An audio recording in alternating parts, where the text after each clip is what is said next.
কিয়ামতের দিন কয়টা সিংহায় ফুৎকার দেওয়া হবে, কয়বার? মুফাসসিরিনে কেরাম বলছেন, হযরত ইসরাফিল আলাইহিস সালাতু ওয়াস সালামকে সৃষ্টি করে আল্লাহ তাআলা ওনার হাতে সিংহা ধরায় দিচ্ছেন। উনি সিংহা নিয়ে বসে আছেন। যখনই হুকুম হবে সিংহায় ফুৎকার দিবেন। তিনি দুইটা ফুৎকার দিবেন। প্রথম ফুৎকারে জীবিত সবকিছু, এই পৃথিবীতে জীবিত যা কিছু আছে সবকিছু মারা যাবে, পৃথিবী চুরমার হয়ে যাবে। দ্বিতীয় ফুৎকারে সকলেই জীবিত হয়ে হাসরের ময়দানে উপস্থিত হবে। ওই প্রথম ফুৎকারের সময় কি কি ঘটতে পারে, পৃথিবীতে কি কি ঘটবে, এই ব্যাপারে আল্লাহ তাআলা বিভিন্ন জায়গায় ইঙ্গিত দিচ্ছেন। বিভিন্ন জায়গায়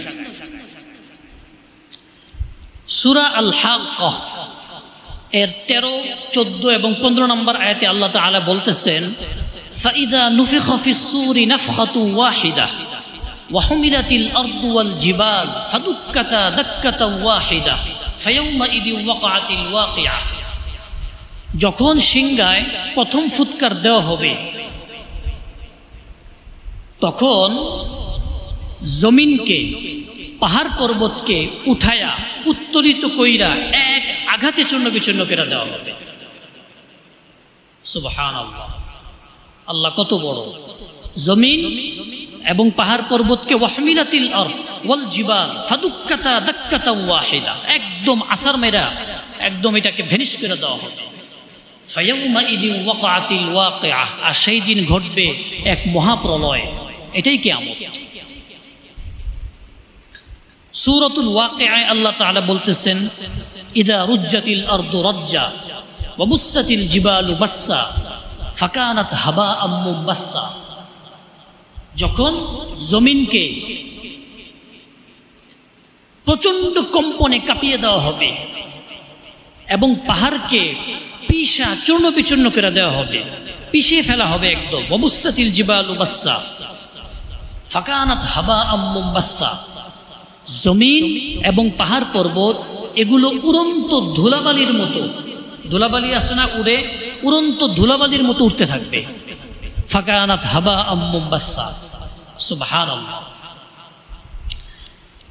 এই যে জমিন, যেই জমিনে আমরা আছি, যেই জমিনে আমরা অবস্থান করতেছি, বসবাস করতেছি,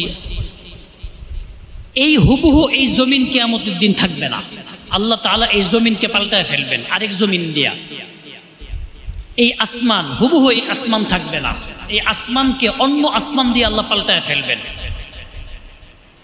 এগুলো সব চূর্ণ বিচূর্ণ হয়ে যাবে, মিসমার হয়ে যাবে।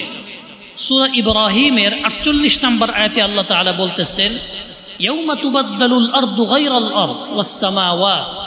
সেদিন জমিনকে আরেক জমিন দ্বারা বদলায় দেওয়া হবে, আসমানকে আরেক আসমান দ্বারা বদলায় দেওয়া হবে। ওয়াবারাজু লিল্লাহিল ওয়াহিদিল কাহ্হার, এবং প্রত্যেকেই এক পরাক্রমশালী আল্লাহ সুবহানাহু ওয়া তাআলার সামনে উপস্থিত হবে। এই হইল প্রথম সিংহায় ফুৎকার দেওয়ার পরের হালত। দ্বিতীয় সিংহায় ফুৎকার দেওয়ার পরে প্রত্যেকেই জীবিত হবে। জীবিত হইয়া যে যেখানে উঠবে ওইটাই হাসরের ময়দান, ওইটাই হাসর, হিসাব নিকাশ শুরু হয়ে যাবে। প্রত্যেকেই প্রচন্ড আতঙ্কিত থাকবে, মানুষের গায়ে কোনো কাপড় থাকবে না। আবসারুহা খাশিআহ, চোখগুলা ভয়ে কাঁপতে থাকবে, উপর দিকে তাকায় থাকবে। ইন্নামা ইউআখিরুহুম লিয়াউমিন তাশখাসু ফীহিল আবসার, ভয়াবহ অবস্থা হবে।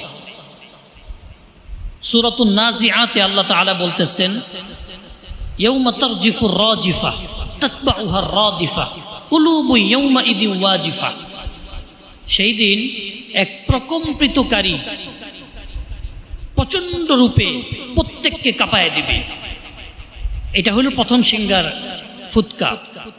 এরপরে আসবে দ্বিতীয়টা, অর্থাৎ দ্বিতীয় ফুৎকার, কুলুবু ইয়াউমা ইদিন ওয়াজিফা। প্রত্যেকটা অন্তর প্রচন্ড ভয়ে কাঁপতে থাকবে।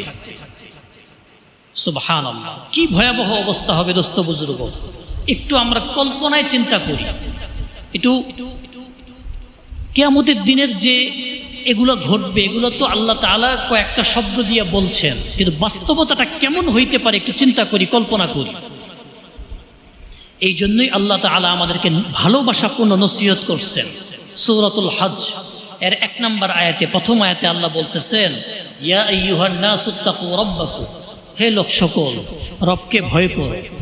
ইন্না জালজালাতাস সাআতি শাইউন আযীম, কিয়ামতের কম্পন একটা বিশাল ভয়াবহ ব্যাপার, এটা তোমরা কল্পনা করতে পারবা না। ইয়াউমা তারাউনাহা তাযহালু কুল্লু মুরদিআতিন আম্মা আরদাআত, আল্লাহু আকবার আল্লাহু আকবার, ওয়া তাদাউ কুল্লু যাতি হামলিন হামলাহা ওয়া তারান নাসা সুকারা ওয়া মা হুম বিসুকারা ওয়ালাকিন্না আযাবাল্লাহি শাদীদ। সেদিন গর্ভধারিণী প্রসব করে ফেলবে, মানুষ মাতালের মতো উন্মাদের মতো ছুটতে থাকবে। ওইটা কল্পনা করা সম্ভব না কি হবে ওই দিন। আল্লাহ তাআলা আমাদেরকে কিয়ামতের ভয়াবহতার সময়ে রহমতের চাদরে ঢেকে দেন। আল্লাহুম্মা আমিন।